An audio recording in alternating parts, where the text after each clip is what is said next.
Muita paz, sejam todos bem-vindos mais uma vez. Hoje é a nossa quinta aula, quinto encontro do nosso curso de verão de emergência espiritual. Que Deus nos abençoe. Gratidão aos nossos mentores, aqueles que sempre nos acompanham, amigos, espíritos familiares. Elevemos o pensamento para nossa oração e reflexão inicial para entrarmos em harmonia. Vou ler uma mensagem em oração do livro Parnaso de Além Túmulo, Francisco Cândido Xavier, psicografia do Espírito José Silvério. Pai nosso que estás nos céus, na luz dos sóis infinitos, Pai de todos os aflitos deste mundo de escarcéus.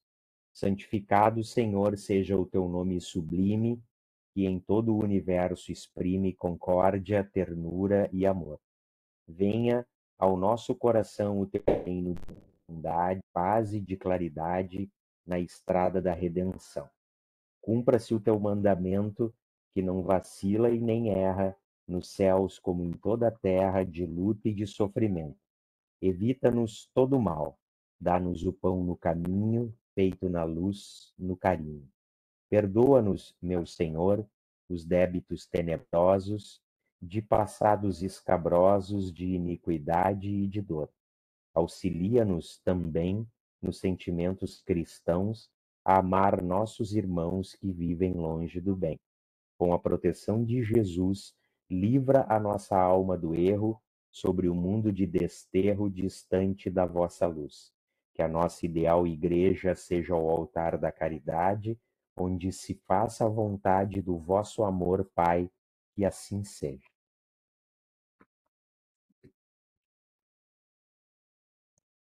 A apresentação, conseguem enxergar?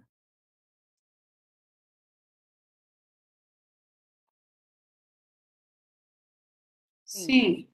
Sim? Tá bom. Então vamos lá, eu vou passando. Caso dê uma trancada, alguém me grita.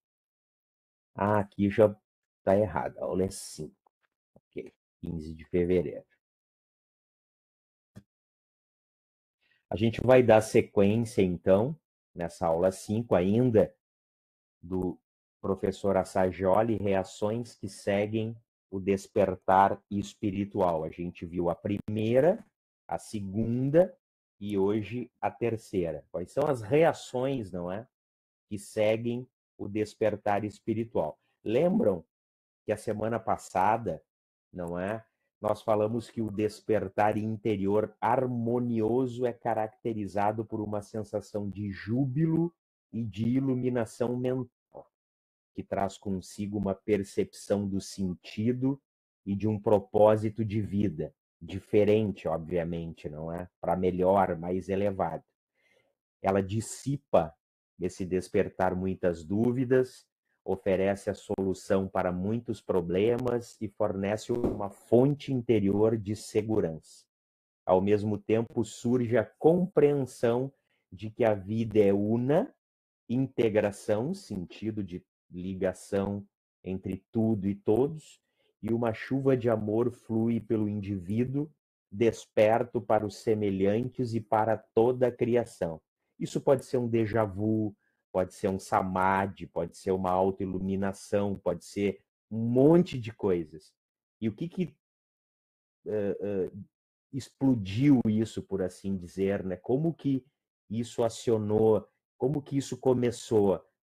São inúmeros os fatores também. Um acidente, depois de uma meditação, depois de uma prece, um, um, uma, um ato de benevolência e de caridade extrema, um trauma, sei lá, alguma coisa que nos deixou muito emotivo. Para nós espíritas, eu comentei também sobre um trabalho muito profundo com relação à mediunidade. São diversos fatores. Pode não acontecer, que geralmente e normalmente é o que acontece, não é? Mas esse aqui é um despertar como a gente nunca sentiu, não é até hoje, a gente sabe que é diferente. É uma coisa que de uma hora para outra, sem tu saber de onde veio, dá um novo sentido. a tua vida, tu sente tudo integrado, fazendo parte de um grande todo, que vocês têm Deus e nas pessoas, e as pessoas e Deus e tudo, e a natureza e o universo e o sistema solar, as galáxias, é como se tu sentisse, não é? Toda essa integração. Por um lado, tem aquela coisa, né, que a gente precisa perceber também. Eu vou repetir o que eu comentei, não me lembro se eu comentei, mas acho que sim, na semana passada. Nós vivemos na realidade para os sentidos externos, não é? Então, como é que nós captamos o mundo? Tato, olfato, paladar, audição e visão. Ah, mas tem o sexto sentido, que uns dizem que é a intuição, outros dizem que são esses momentos de déjà vu ou êxtase. Nós espíritas, não é, colocamos a mediunidade também nesse sexto sentido. Ok, tudo isso é verdade. Só que a gente tem que lembrar que nós precisamos. Só um pouquinho que tem gente entrando aqui. Ok. Nós precisamos lembrar que quase 24 horas do nosso dia nós operamos por esses sentidos básicos, não é biológicos, tato, olfato, paladar, audição e visão. O trabalho mediúnico, por exemplo, para nós espíritas, que a gente vai fazer lá na casa espírita, ele não é toda hora e todos os dias. Às vezes é um dia na semana, 1 hora e meia, às vezes 2, aqueles que têm mais tempo fazem um pouco mais, enfim. Então, ou seja, no decorrer da maior parte, mais de 95% do nosso tempo, nós vivemos e percebemos o externo pelos nossos sentidos, não é? Então, por isso que eu digo, esses momentos de êxtase, de autoiluminação, de grandes despertares espirituais, também são mais difíceis e raros por isso. Uma, porque a gente não busca o outro lado, não é? Agora, se tem aquela pessoa que é bem disciplinada e colocou como propósito de vida meditar, interiorizar, ter o tempo para fazer o seu mergulho e a sua viagem interior, como nos diz a Joana de Ângeles, tem lá o seu tempo 2, 3, 4 vezes por dia, 15 minutos, 20, meia hora para fazer a sua meditação. Ou seja, esses tem pessoas que percebem que eu preciso de mais coisas. Não, eu sinto essa necessidade. Isso é o início, é o embrião, é o germinar do despertar espiritual. A gente quer chegar nesse momento de iluminação. E Joana tem uma frase que ela nos traz na psicologia espírita, na obra dela, que ela é muito afirmativa sobre isso que eu falo. Ela diz que a gente nasce já condenado à plenitude e à autoiluminação. Ela usa esse termo, condenado, estamos condenados à plenitude e à autoiluminação. E por mais que a gente não queira e trabalhe e esforce-se para não querer, mais cedo ou mais tarde, não importa que demore, vai acontecer. Aqueles que são mais buscadores, não é? Esses dias agora, essa semana, eu passei para vocês alguns vídeos, não é? Muitos escreveram ali no grupo, que conseguiram olhar aqueles 3, 4 vídeos ali que eu passei, que tinha a ver com essa aula de hoje, e outros responderam no meu particular. E 2 pessoas me colocaram assim: não, depois desse vídeo, desses vídeos que tu passou e agora com essas aulas, eu cada vez me convenço mais que eu tenho que arrumar um tempo para fazer a minha viagem interior e meditar. É isso. Entenderam? Porque tá lá, o germenzinho e o embrião tá lá, fica nos chamando. Tem que fazer, tem que fazer, tem que fazer. Os buscadores, não é aqueles que já estão numa jornada e numa caminhada, estão mais propícios e mais aptos a terem esse despertar mais rápido e passarem, não é? Exatamente por essas sensações aqui que ele está comentando, ok?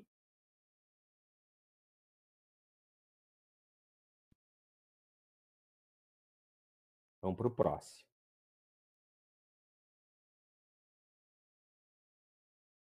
a personalidade anterior, antes desse despertar, com contornos grosseiros e características desagradáveis, parece ter passado para o segundo plano.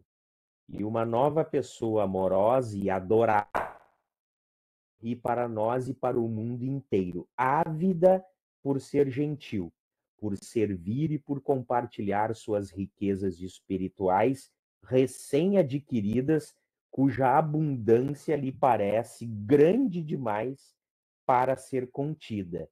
E isso é um outro processo também. Então, quando a gente tem esses momentos fortes de autoiluminação, esse despertar, é como se a gente quisesse que isso acontecesse com todos, não é? O que é uma coisa óbvia, o sentido de integração. Puxa, se eu me sinto como se eu tivesse renascido, eu vou contar para todo mundo, para as pessoas terem a oportunidade de entender como isso funciona e como elas podem também chegar a esse nível, não é? Uma coisa que eu deixo aqui, que o professor Assajoli não fala, é o seguinte: cada um tem o seu tempo, tá? Eu falo muito para os meus alunos há muito tempo sobre o tema reforma íntima, que as casas espíritas divulgam bastante, ok?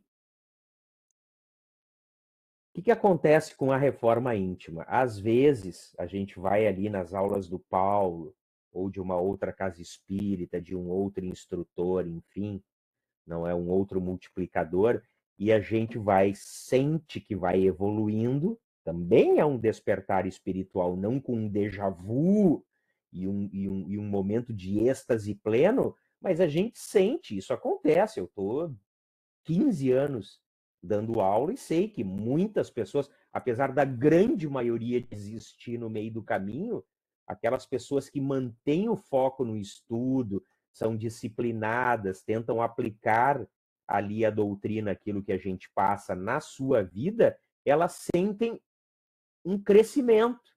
Primeiro, um sentido de pertencimento muito grande. E depois elas lembram das aulas, tudo aquilo que elas aprenderam, aquilo que foi passado, transmitido, não é, aos ensinamentos à luz da doutrina espírita, e a pessoa vai sentindo que ela está crescendo, que ela está evoluindo. E aí ela comete um erro crasso, que é assim: não, eu vou lá na galera lá de casa e vou querer levar os outros, ou amigos. E aí ela se quebra, se decepciona. Então, por exemplo, eu orientei muitos alunos que vieram extremamente decepcionados depois de terem esse tipo de atitude. Então, isso acontece, entendeu? Então, a gente tem que segurar um pouco a nossa empolgação, porque cada um tem o seu tempo. Se tu chegou pelos teus pés, os outros têm que chegar pelos pés deles também. Agora eles verem assim: puxa, eu sou amigo do Paulo.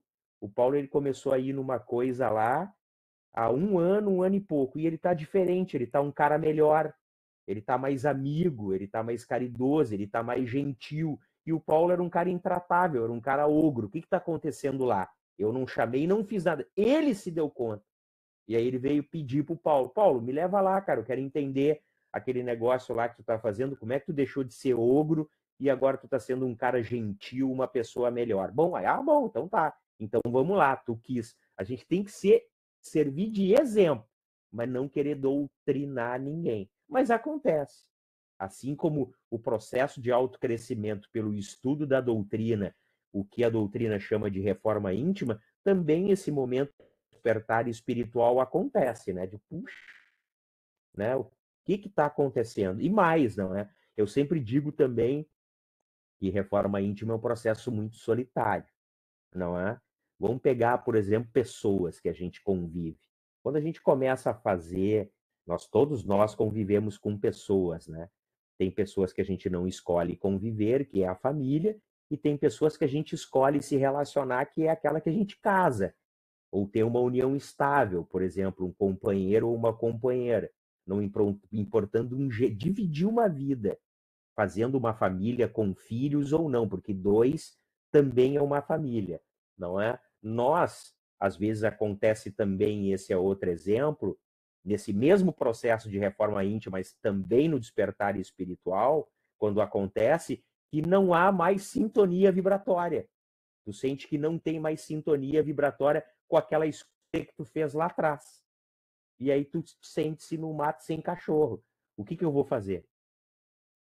Qual é a atitude que eu vou tomar? Será que isso está acontecendo, está correto? Mas e também é um processo normal, porque tudo é vibração, tudo é energia, tudo é sintonia. Se tu eleva a tua vibração, tu vai, obviamente, sintonizar, não é? Ou querer sintonizar e ser atraída na mesma frequência vibratória. Então, aqueles que ficaram abaixo de ti nesse teu processo, vai começar a dar choque. E às vezes esses choques dá briga, entendeu? Na família, entre os parentes, que a gente não tem escolha, tem que conviver com eles porque nascemos com eles e eles nasceram conosco, as brigas são constantes por isso. Mas nas escolhas, não é de relacionamentos, de viver uma vida compartilhada a dois para construir uma família, seja a dois ou seja com filhos, com descendentes, também acontece, tá? Então a gente precisa estar muito preparado e sempre lembrar, segurar um pouco a empolgação daquilo que está nos acontecendo, daquilo que a gente acha que está melhorando, crescendo e evoluindo. Por quê? Porque os outros, essa é a grande verdade, pessoal, e posso até ser um pouco grosseiro aqui, os outros não estão nem aí se tu tá melhor. Essa é a verdade, cada um tem a sua luta. Entenderam? Então tu pode servir de exemplo. Se eles te pedirem alguma coisa, mas você querer doutrinar alguém, furada total, tá? Mas é um processo que acontece. Ok? Esse estado de júbilo exaltado pode durar por períodos variáveis, tá? Isso é do professor Assagioli. De todas as pesquisas de centenas, milhares de pessoas que ele trabalhou e entrevistou, mas está fadado a desaparecer. Agora vocês precisam prestar bem atenção. Ah, como assim? Eu entrei num estado de júbilo e um sentido de integração total, descobri que o mundo é melhor e eu sou uma pessoa melhor e as pessoas podem ser melhores e isso está fadado a desaparecer. Quer dizer, então, que eu vou voltar a ser a porcaria que eu era, segundo as pesquisas que o professor Assali colocou e trabalhou, sim.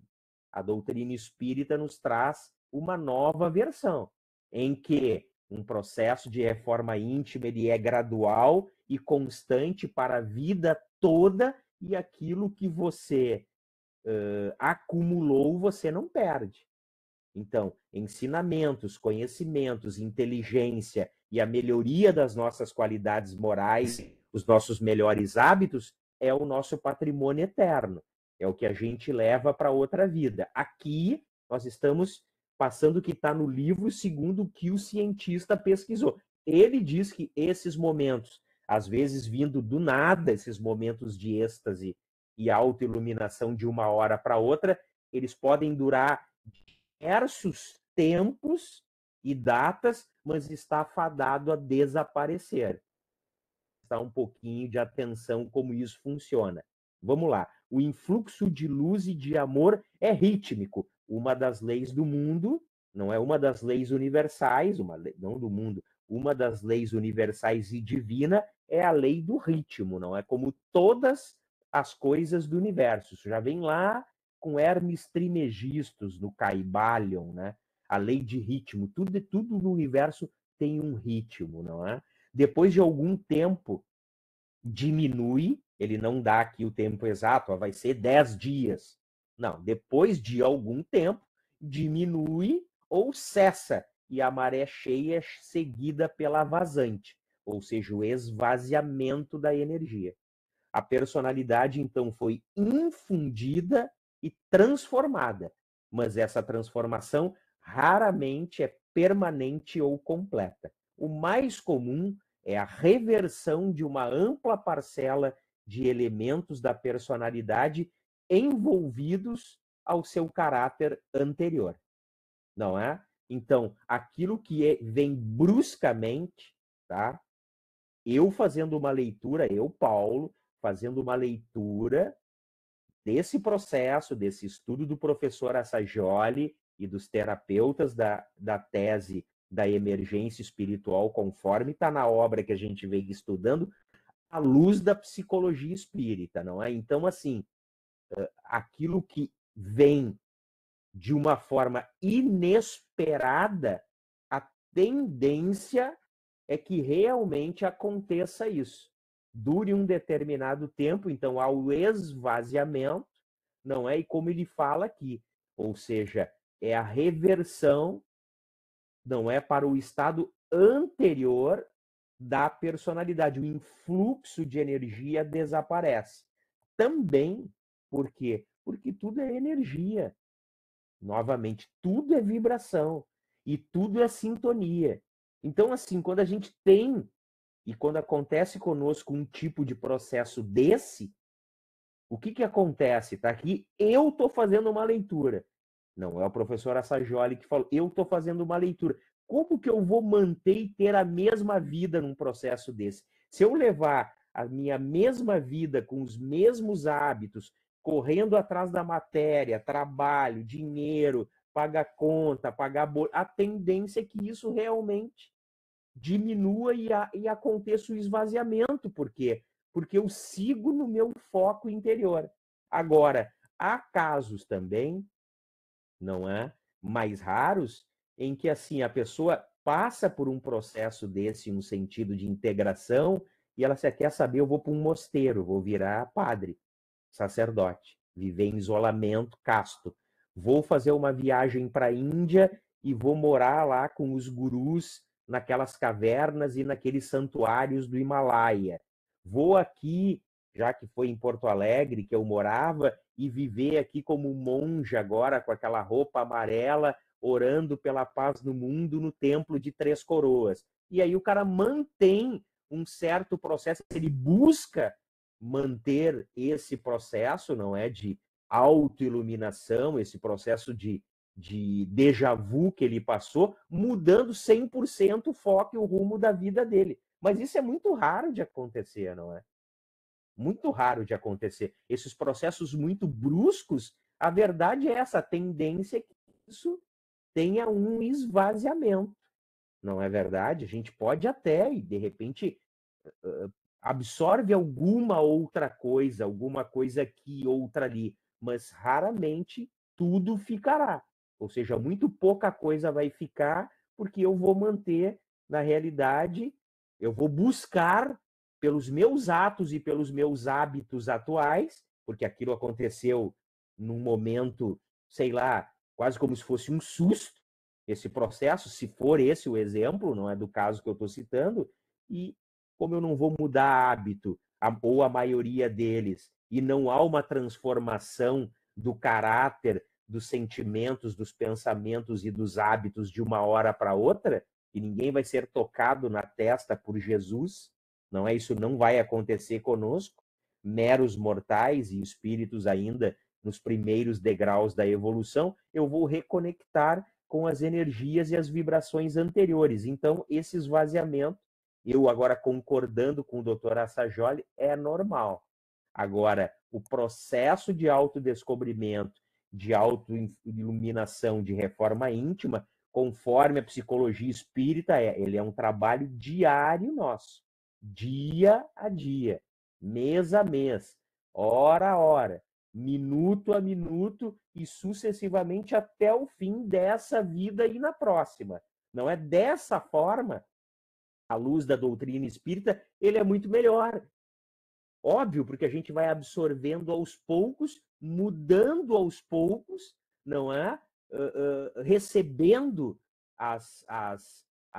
como é que se diz? As benesses dessas poucas mudanças que a gente vem fazendo, e essas poucas mudanças que a gente vem fazendo, criando e incorporando novos hábitos. Então, além do o processo pode ser mais lento, mas ele é muito mais dinâmico dia a dia, a gente for fazendo durante toda a nossa existência, porque a tendência é que ele permaneça conosco, porque é patrimônio do Espírito Eterno. Entenderam aí essa diferença? Então tem esse rápido que veio de uma hora para outra e que não vai mudar também a nossa vida de uma hora para outra, e a tendência é que ocorra, então, o esvaziamento e eu volte, não é, à minha personalidade interior, diferente do processo esse gradual, dia a dia, que a gente vai buscando e vai fazendo. Então, o processo fica mais claro quando se observarmos a natureza de uma experiência culminante em termos de energias e de níveis de organização, ele fala. Dada a sua natureza sintetizadora, ou seja, de sintetizar toda a experiência, as energias supraconscientes, ou seja, que estão no andar, não é? Abaixo da nossa consciência de vida e acima do inconsciente, agem sobre os elementos da personalidade de maneiras que tendem a levá-los ao seu próximo nível superior de organização. Alcançando esse nível, a liberação de energia sinérgica, até ele fala. Ou seja, é uma energia sinérgica, é uma energia de vontade mesmo, uma energia de causar em nós uma sensação de querer conquistar e abarcar tudo. E esta que produz o êxtase, o enlevo, o júbilo, característicos dessas experiências. Então, é como falei, foi um processo muito mais energético, não é muito mais de energia do que especificamente algo que eu já venho trabalhando há algum tempo diariamente. Aqui ele está dando a explicação por que às vezes acontece de forma tão rápida. Pode ser de vários fatores, não é? Uma experiência emocional positiva ou até traumática que a gente teve e que despertou aquilo ali por uma inundação de energia sinérgica ali no supraconsciente, não é? Entre o inconsciente e a consciência. Mas quando isso acontece rápido, vai passar. Essa é a verdade. Vamos seguir aqui. A depender da quantidade de energia supraconsciente irradiada pelo eu, o eu superior, o eu maior, da capacidade da pessoa na época e de muitos outros fatores, esse nível superior de organização pode ou não ser estável. A tendência é que não seja, mas pode acontecer até que ele estabilize, que a pessoa não retroceda totalmente à personalidade anterior. Na maioria dos casos, ele permanece enquanto o eu superior irradiar a energia. Ou seja, enquanto eu estiver focado e o meu eu superior, não é o si profundo, irradiar aquela energia, ok? Aí sim, aquilo vai se manter. Do contrário, a tendência é que não prevaleça. Mas uma vez que essa energia seja retirada, ou seja, que ela se dissipe, energia, ela explode e ela dissipa. O que termina por acontecer devido à natureza cíclica da atividade do eu, ou seja, tudo são ciclos, há uma tendência mais ou menos pronunciada na personalidade, no sentido de reverter ao seu nível precedente, ou seja, anterior de organização. Essa é a tendência, porque como que a gente vai manter uma energia sinérgica nesse nível? Não tem como. Essa é a verdade, não tem como. Então, a tendência é que dissolva. Em alguns casos, como ele comentou ali, em pessoas que conseguem fazer e operar essa transformação, mesmo o supraconsciente tendo essa característica cíclica, a tendência é que aquilo diminua, mas o harmonize e estabilize, não retornando às características da personalidade anterior. Mas isso é bem mais raro. Tá? Dúvidas depois vocês perguntam. Por razões de clareza, ó, aqui ele vai citar alguns exemplos bem práticos da pesquisa. Podemos considerar 3 resultados possíveis que tipificam as consequências desse processo, ou seja, processo das reações que seguem o despertar espiritual. Eu estou vendo que alguns estão entrando e saindo, entrando e saindo. Vocês estão caindo? É isso? Sim, eu caí. Tá, e voltou. Eu vou pedir. Então acho que é daí, né? Porque uns que eu tô vendo aqui não caíram. O meu foi a minha internet que tá oscilando. O meu também. Eu caí 2 vezes já. Acho que é a internet. Oscilando é bucho. Mas a gravação vai ficar boa, tá? Porque a minha aqui não cortou. Aí vocês me gritem aí qualquer coisa, tá? Então vamos usar os exemplos. Aí ele vai citar 3. Primeiro, a energia do eu superior é forte o bastante para alcançar essa integração superior da personalidade, bem como para transformar ou decompor os padrões e tendências inerentes à personalidade que tenderiam a fazê-la reverter ao estado precedente. É raro, mas pode acontecer.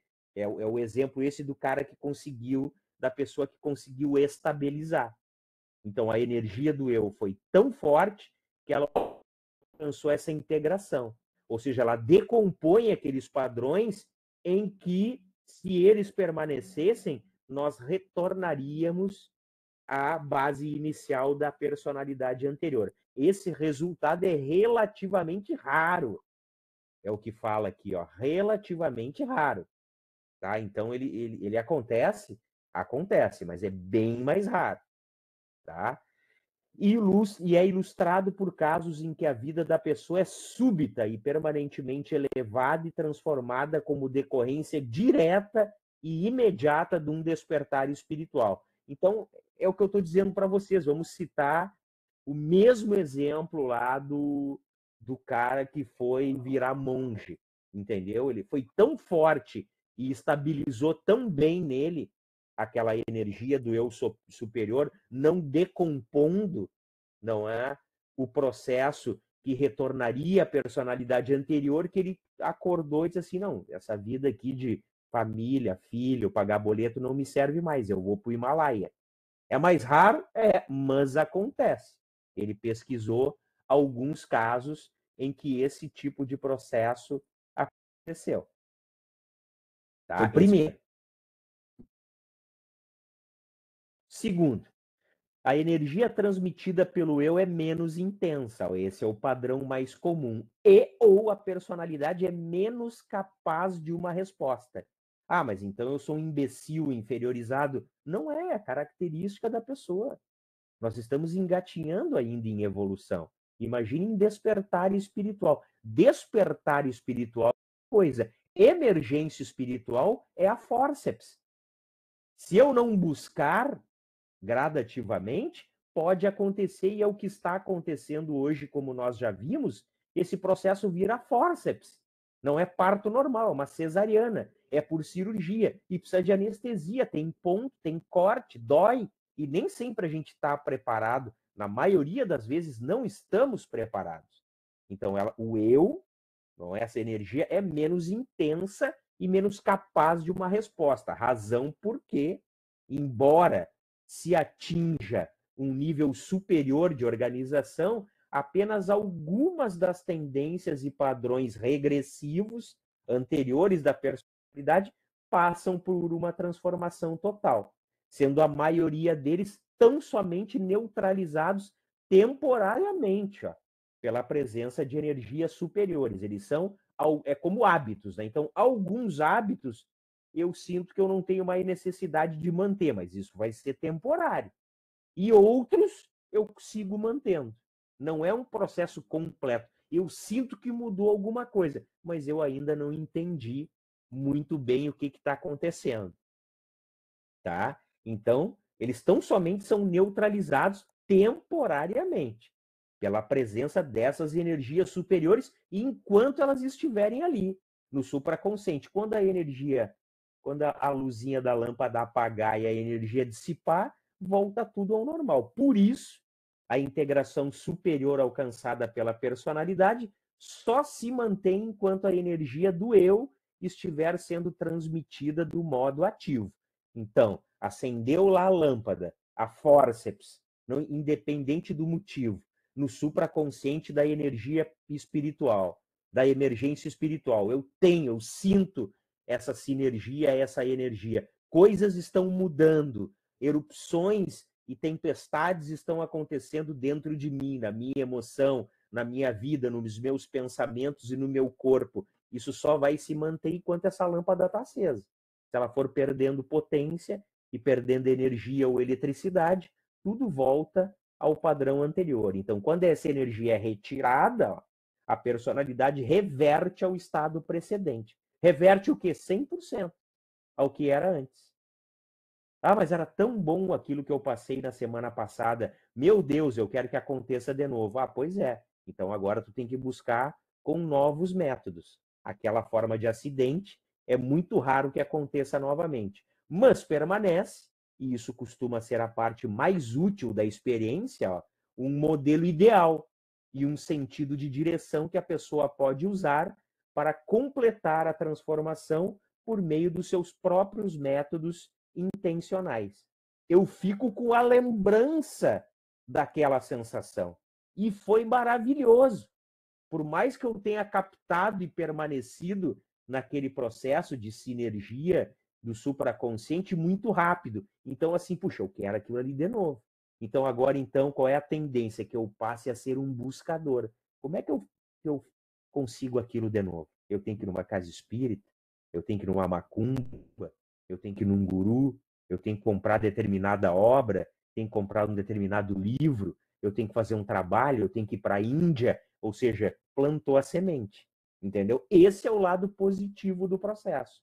E que esse processo é o que acontece com a maioria esmagadora de pessoas, segundo o professor Assajoli. Por quê? Porque está acontecendo a emergência conosco, lembram lá do primeiro encontro? Porque tem mais luz. O inconsciente e a sombra psicológica estão mais iluminados por essa luz. Nós estamos passando por um momento de transição planetária, do planeta, da natureza e nós, do nosso interior, da nossa autotransformação, entenderam? Então é isso. Ficou ali plantado. E a gente passa, então, a ser, esse é o lado bom, os buscadores. Não é? Quer saber? Eu quero sentir novamente aquilo e manter por mais tempo. Esse é o lado positivo do processo. E terceiro, a energia transmitida pelo eu não é suficiente para produzir o nível superior de organização. Eu recebi energia, tá? E essa energia não é suficiente. Isso faz a energia ser absorvida pelos blocos e padrões ocultos que impedem a integração superior. Isso resulta em sua energização e desvelamento, que permitem que os reconheçamos e lidemos com eles. Nesses casos, a experiência costuma ter uma qualidade dolorosa e a sua origem transpessoal costuma passar despercebida. Mas, na realidade, o valor é o mesmo, pois a experiência pode mostrar à pessoa os próximos passos a serem dados para ela alcançar os mesmos alvos e estados, assim como nos outros casos. Tá? Aqui vamos dar um exemplo, tá? Muito clássico e muito propício do trabalho mediúnico. Tá? Então, assim, é muito comum, e eu tenho essas experiências todas as semanas há 15 anos, com diversos médiums que eu trabalho e vejam, por exemplo, um médium de psicofonia, que dá passagem para um espírito num trabalho mediúnico. Então, é comum, assim, quando o espírito, seja um sofredor que foi atendido ou seja um espírito familiarizado ali com o médium, pode ser de qualquer religião, não importa, tá? Um espírito que utilizou-se então da mediunidade para fazer a transmissão do seu pensamento. O médium, naquele momento da transição, no final do trabalho, isso é muito comum que aconteça, ele sente uma energia muito forte e ele tem visões de, sei lá, cachoeiras, jardins, uma cidade branca, iluminada. Ele tem esses momentos, tá? Muito rápidos, muitos até as lágrimas. Aí quando o médium volta, que há o desacoplamento do perispírito, e em lágrimas relata: meu Deus, mas olha a visão que eu tive, que coisa ali. E foi só naquele momento, muito rápido. É esse terceiro exemplo que o professor está dando. Não é que não tem condições de se manter, Mas da mesma forma como o exemplo ali do segundo caso, o médium fica com aquela experiência gravada na sua memória. Isso faz com que ele retorne, não é, ao trabalho, porque ele quer passar por aqueles momentos ali novamente. Tá bom que ele deu primeiro passagem por um espírito sofredor, que causou um desconforto e um mal-estar físico nele, mas depois o que aconteceu foi maravilhoso. Foi quase um momento de êxtase pleno. Durou ali por alguns segundos. Então ele retorna para o trabalho, não é? Ele retorna para aquele trabalho numa outra oportunidade para dar sequência, não é, aquele trabalho, e isso para ele causa uma impressão muito positiva e é igual o exemplo do caso 2, fica plantado ali a semente. Então, o médium vai tomando consciência da importância do trabalho que ele faz, do desenvolvimento mediúnico, da prática da caridade, da busca e integração da sua inteligência espiritual, enfim, nada absolutamente é perdido, ok? Absolutamente nada, tá? Mesmo que nesse caso a experiência pode ser até dolorosa. Eu falei, atendeu um espírito sofredor, então. E segue, ó. Com efeito, é importante lembrar que a experiência da pessoa não costuma enquadrar-se perfeitamente em nenhuma dessas categorias definidas, tá? A maioria das experiências espirituais contém uma combinação delas, em várias proporções, de mudanças permanentes, de mudanças temporárias, do reconhecimento de obstáculos que devem ser vencidos e da vívida compreensão do que significa existir nesse plano superior de integração. Essa compreensão torna-se um modelo ideal, um farol luminoso na direção do qual se pode navegar e que se pode eventualmente alcançar pelos próprios meios. Isso também é importante. Então, são diversas características, não é? A gente tem que aprender a fazer a leitura das sensações e das emoções e das visões, não é? Dos sentimentos quando desses momentos. Mas a vivência da retirada das energias transpessoais e da perda do estado de ser exaltado é necessariamente dolorosa e pode, em alguns casos, produzir reações fortes e sérios problemas. A personalidade desperta e se afirma com força renovada. Todas as pedras e resíduos que tinham surgido, tinham sido cobertos e ocultados pela maré cheia, surgem outra vez. Ocorre, por vezes, a vitalização de propensões e impulsos inferiores até então adormecidos no inconsciente pelo influxo de energias superiores. Ou a sua rebelião amarga contra as novas aspirações e propósitos que constituem um desafio e uma ameaça à sua expressão descontrolada. Aqui, da mesma forma, de igual forma, a gente pode usar o exemplo também da mediunidade. Então, vocês peguem assim, um médium que tenha, não é? Isso também eu tive já diversos exemplos. Um médium que todos somos médiums, mas um médium que chega numa casa espírita para fazer uma orientação em desequilíbrio, tá? Ele faz lá a sua orientação, ele tem a mediunidade mais ostensiva, e aí o que é, como é que se diz, recomendado, ou o que deveria ser recomendado? Primeiro, vamos equilibrar. Então, tem os trabalhos lá dos grupos, passe com desobsessão, grupos de preces e radiações à distância, pode recomendar o Evangelho no lar e água fluidificada, a leitura do Evangelho. Ele pode vir 3, 5, 7, 10 semanas continuamente na casa para tomar o passe, a fluidoterapia harmônica e a fluidoterapia ou densa ou a, a de saúde, né? A magnética, enfim, todos aqueles trabalhos. O médium em desequilíbrio é isso.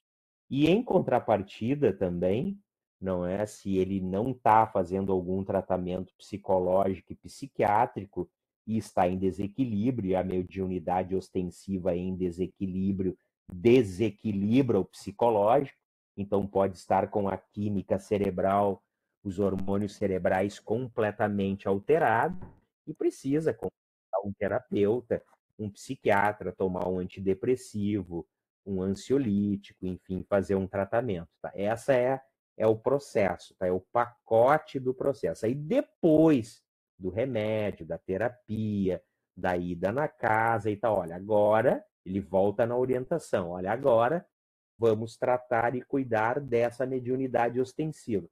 Tu vai receber aqui um papel para começar, não é a escola básica de espiritismo lá com o Paulo no sábado. Tem a primeira parte, que ela é feita em duas partes. Tem a primeira parte, que é a didático-pedagógica, não é, em que o multiplicador e instrutor repassa os postulados doutrinários, e na segunda parte, não é, o desenvolvimento mediúnico com manifestação para aqueles de acordo com a sua característica, e todos tomam o seu passe e a terapia. Aí, ok, o cara pega o papel, já está relativamente em mais equilíbrio, esse médium ostensivo, e vai lá no Paulo. Começa a trabalhar a mediunidade. Tá? No começo, é claro que vai ser difícil e pesadas energias para ele. Pesado. Então, por exemplo, um médium de psicofonia vai receber o quê? Com uma mediunidade ostensiva? Espíritos em desequilíbrio, sofredores. Esse processo pode acontecer que abra gavetas e armários na sua sombra psicológica, trazendo outras coisas para fora, para a consciência, que até então ele não tinha nem percebido e nem sabia que aquilo o afetava, não é? E o estado do paciente,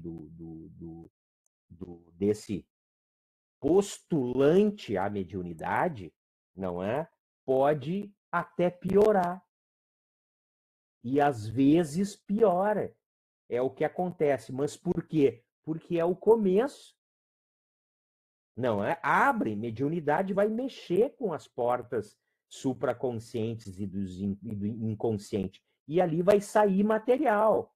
E aí o que acontece? O cara apavorado larga aquilo de mão. Não vem mais na aula, vai ficar só no psiquiátrico. E vai procurar uma outra religião lá, uma outra coisa, entendeu? É muito comum.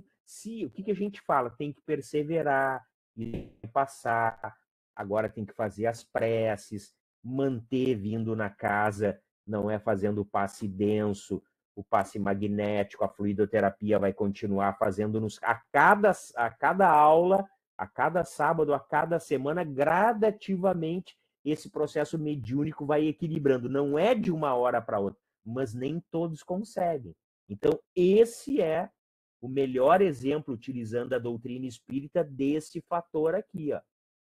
Não é que o professor comenta, o professor Assagioli, a personalidade, ela se transtorna praticamente, tá? Mas é do jogo. É do processo. O despertar espiritual, a Joana fala, é um parto sem dor. É um parto, perdão, é um parto com dor sem anestesia. O início é dolorido. Depois vai equilibrar.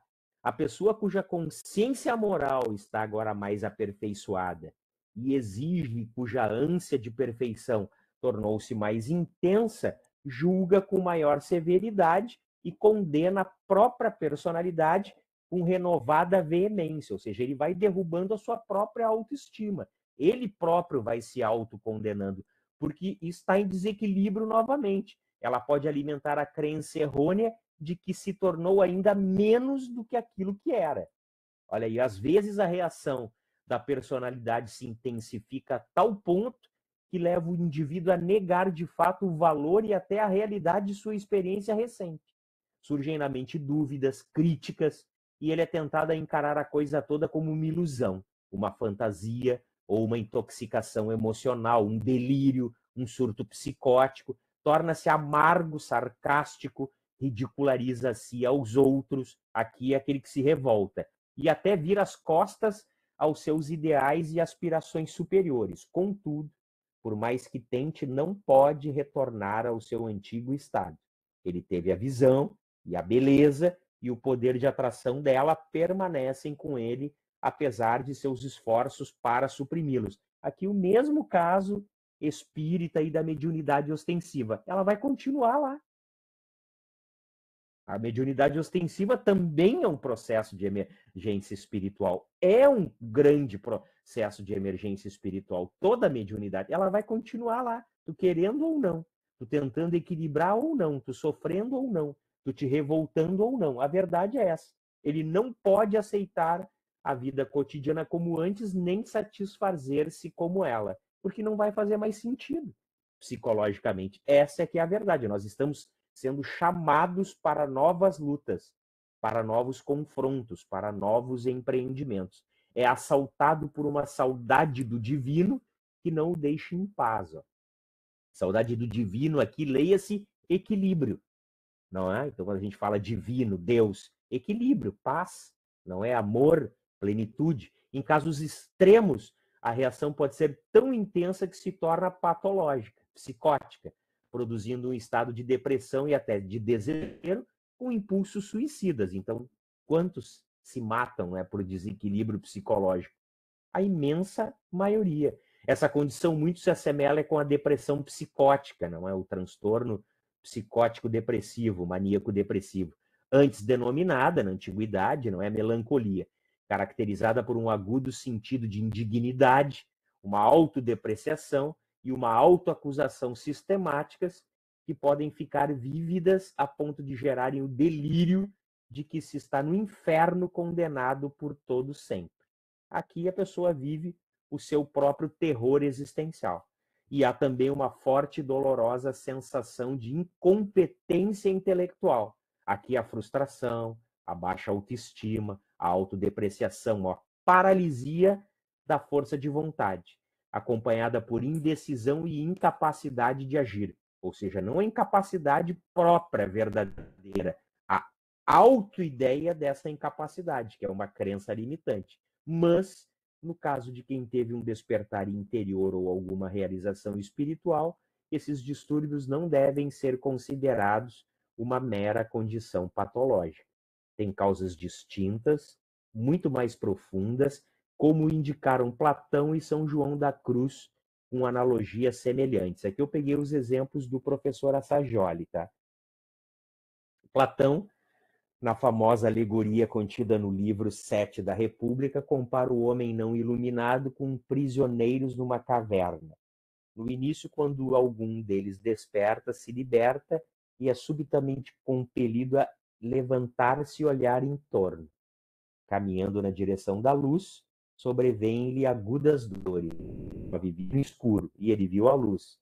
O clarão o incomodará e ele não poderá ver as realidades cuja sombra ele vira em seu estado anterior. Aqui a analogia de Platão é que a pessoa nasceu numa caverna escura e viveu ali o tempo todo. E subitamente entra pela caverna escura por algum lugar uma luz, ou acende-se uma fogueira. Enfim, São João da Cruz usa palavras curiosamente semelhantes ao falar da experiência que denominou a noite escura da alma. O eu está nas trevas porque é cegado por uma luz acima de suas condições. Ó, aqueles que passaram pelo êxtase, isso é muito importante. Não é a luz do êxtase, é a escuridão em que eu vivia achando que eu estava desperto e consciente. É o contrário, entenderam?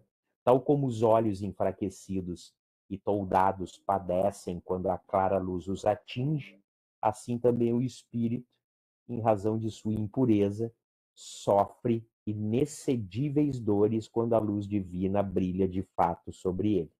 E quando os raios da pura luz reluzem sobre o espírito para expelir as impurezas, este se percebe tão impuro e insignificante que tem a impressão de que Deus se pôs contra ele e de que ele mesmo se contrapôs a Deus. Vejam que interessante. É tão forte que a própria pessoa não acredita. As palavras de São João sobre a luz que reluz sobre o espírito para expelir as impurezas tratam da natureza essencial do processo, mesmo do ponto de vista limitado da personalidade. isso pode parecer um retrocesso ou uma fase indesejável. Tem a impressão de que Deus se pôs contra ele e de que ele mesmo se contrapôs a Deus. Ele não se achou merecedor, não é? Da perspectiva muito mais ampla do eu transpessoal. Essa fase, muitas vezes chamada adequadamente de purgação, verdade, é um dos mais úteis e frutíferos estágios do crescimento depois da emergência espiritual. A luz do eu brilha sobre as impurezas e as traz à consciência do indivíduo para facilitar o seu processo de trabalho com elas. Ou seja, se tu sofre um processo de muita iluminação, a tua sombra psicológica fica clara. A caverna psicológica se iluminou. Tu enxerga ali todos os defeitos, as más qualidades e as impurezas, mas a luz está ali para limpar. É o momento hoje da transição planetária. Por que tem mais luz e a gente está sofrendo mais? Porque as coisas estão ficando mais claras. As nossas cavernas mentais do nosso inconsciente profundo estão recebendo luz. E isso sobe para a consciência e a gente muitas vezes se vê completamente em desequilíbrio sem saber o que fazer com isso. Embora por vezes possa ser laborioso, ou seja, trabalhoso, esse processo é um aspecto fundamental de um canal confiável e permanente de contato entre a pessoa e a sua natureza transpessoal ou supraconsciente. Aqui ele escreveu, o professor Assajoli, Psicologia Espírita Joana de Ângeles, igual ao que ela fala. Então, se a gente sente que alguma coisa subiu para a consciência e agora está incomodando, a gente tem que conversar com isso, descer até lá e perceber ou auto-perceber-se e tomar a decisão do que a gente tem que mudar para melhor no pensamento, no hábito, na ação, mas está ali e eu estou sofrendo por isso porque está muito mais iluminado, recebeu luz, sempre esteve lá, em várias existências minhas. A diferença é que agora a Terra, nesse momento de transição planetária, tem mais luz. E antigamente não tinha. Então tem coisas que estão aí no nosso inconsciente guardada não por séculos, por milênios, que agora está sendo iluminada. O modo correto de lidar com alguém afetado por esse tipo de crise consiste em transmitir-lhe uma real compreensão da natureza da crise. É como se a pessoa tivesse voado até o topo da montanha, banhada pela luz do sol, e percebesse a glória e a beleza do panorama que se estendia aos seus pés, mas tivesse sido obrigada a voltar, descer da montanha, com relutância, reconhecendo arrependida que o difícil caminho para o alto deve ser trilhado passo a passo. Essa analogia é maravilhosa, e é isso mesmo. Então tem o despertar, tu está enxergando tudo e todos lá em cima da montanha, mas tu tem que descer. Tu é obrigado a descer, mas agora tu sabe o caminho. É subir novamente degrau por degrau. O reconhecimento de que essa descida ou queda é um evento natural traz alívio emocional e mental e encoraja o indivíduo a empreender a difícil tarefa de enfrentar o caminho da autorrealização. Em última análise, a crise é superada com a percepção de que o valor verdadeiro e mais profundo da experiência é o fato de oferecer, como eu disse, ele, o professor Assajoli, uma visão palpável, tem explicação. A pessoa sabe, entende o porquê da emergência espiritual, de um melhor estado de ser e, portanto, um mapa, um modelo ideal para o qual a pessoa pode, a partir de então, dirigir-se e que pode tornar-se, então, a sua realidade. Ok? Por hoje, era isso. Muito conteúdo, não é mais importante para complementar lá o nosso estudo da inteligência da emergência espiritual. Após o curso, a gente vai seguir. O ano passado, a gente começou a trabalhar o livro da coleção psicológica lá do nosso grupo Joana de Ângeles, o Plenitude. O Plenitude é muito conectado aqui com esse tema, com essa terapêutica, com as terapias, com o que a gente sente, com o que tem que fazer, com sombra psicológica, com todo o processo, todas as dificuldades, todos os desafios. Então, Vejam, está tudo interligado.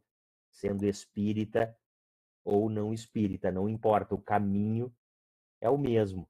Dúvidas aí, comentários, fiquem à vontade.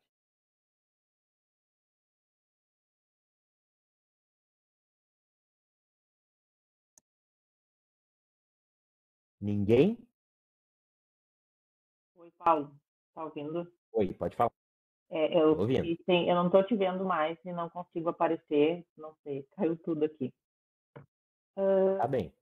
Tá, aqui quando tu falasse, né, sobre a mediunidade ostensiva e as orientações que poderiam ser dadas a essa pessoa, não só para uma pessoa que está iniciando, né, mas eu acho que para todos nós a gente pode passar por isso, né? Óbvio, não só para uma pessoa que está iniciando, para todos. Vê o exemplo que eu dei.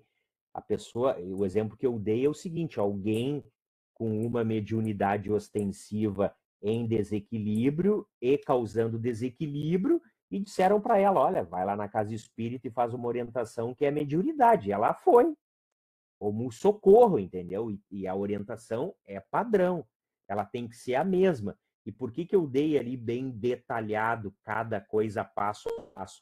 Porque sempre foi muito comum antigamente, isso em casa espírita, sempre foi muito comum antigamente colocarem pessoas não preparadas, preparadas no sentido de fazer curso, de estudar doutrina, de conhecer os trabalhos da casa que frequenta, como orientadores, entendeu?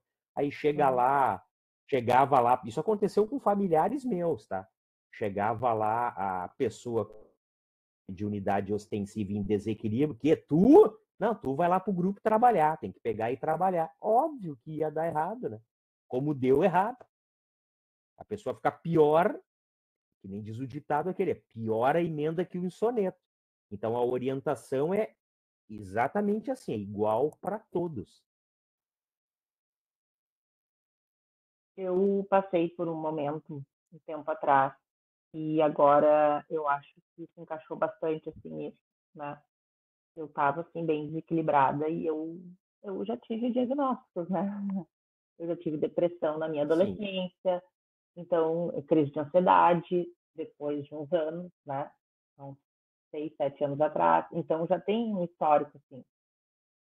E eu me senti bem desequilibrada. Eu achei assim, gente, agora eu vou enlouquecer, eu vou ter que voltar no psiquiatra, o que está acontecendo, né? E eu acho que eu não recebi uma orientação muito legal, sabe? não duvido.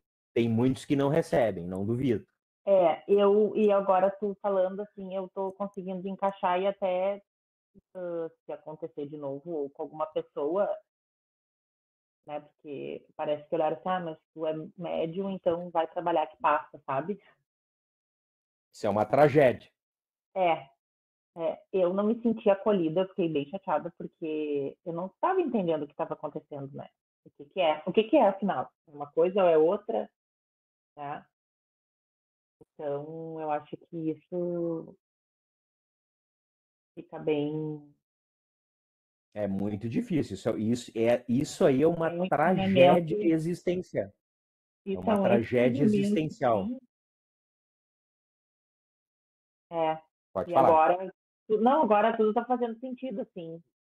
O conhecimento realmente é o que vai mudar nessa orientação para a pessoa, né?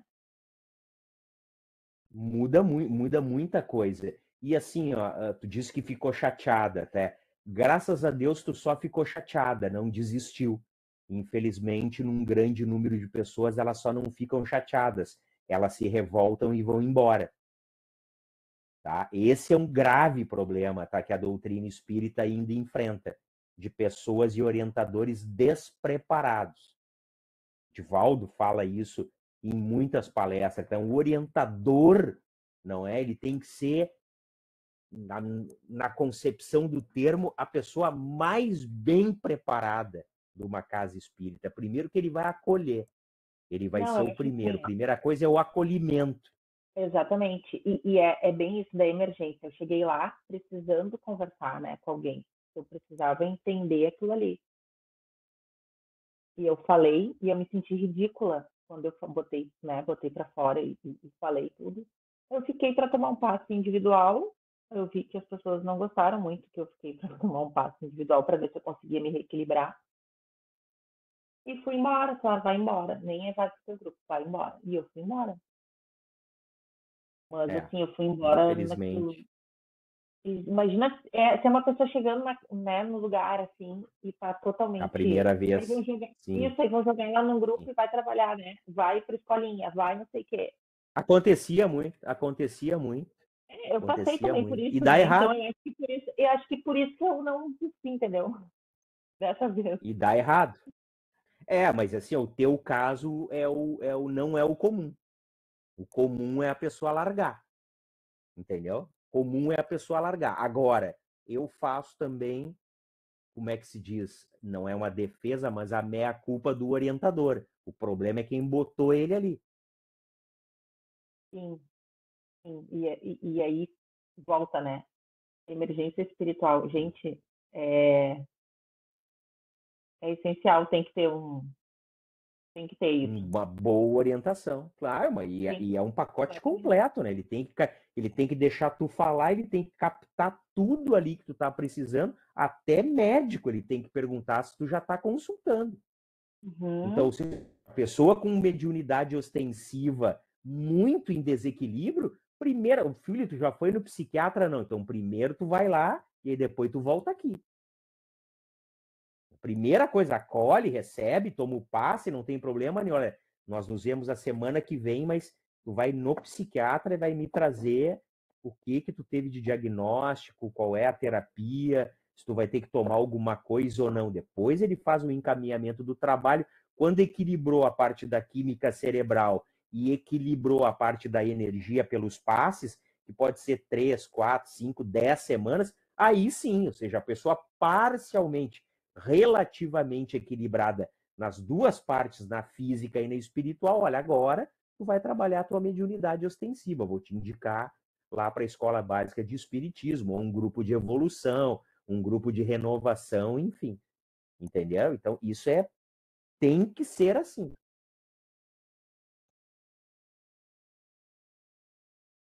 Isso, Vanessa. Isso aí, nem sei, acho que só nós aqui. Então tá bem. Mais alguém, pessoal? Algum comentário? Não? Então tá bem.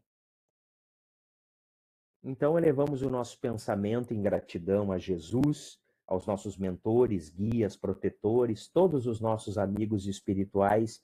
Muito obrigado pelo amparo, pelo carinho, pelo conhecimento da doutrina espírita, por todos os mestres, cientistas, terapeutas que nos auxiliam até hoje.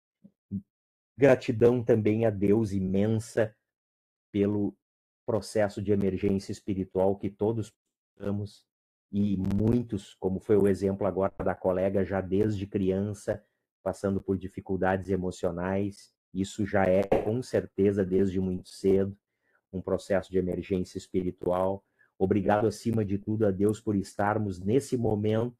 Não é tão importante vivendo agora no planeta Terra, reencarnados, nesse momento de transição planetária, ou seja, se estamos na frente, tivermos algum mérito, então não podemos ser covardes e querer desistir por um desequilíbrio ou por um obstáculo. Deus confia em nós, Jesus precisa de nós e ele sabe que se a gente lutar, a gente vai vencer porque ele está conosco. Muito obrigado, muita luz, muita paz, um final de semana recheado de bênçãos e até a semana que vem com o nosso sexto encontro. Fiquem todos na luz de Deus, que assim seja. Tchau, pessoal. Bom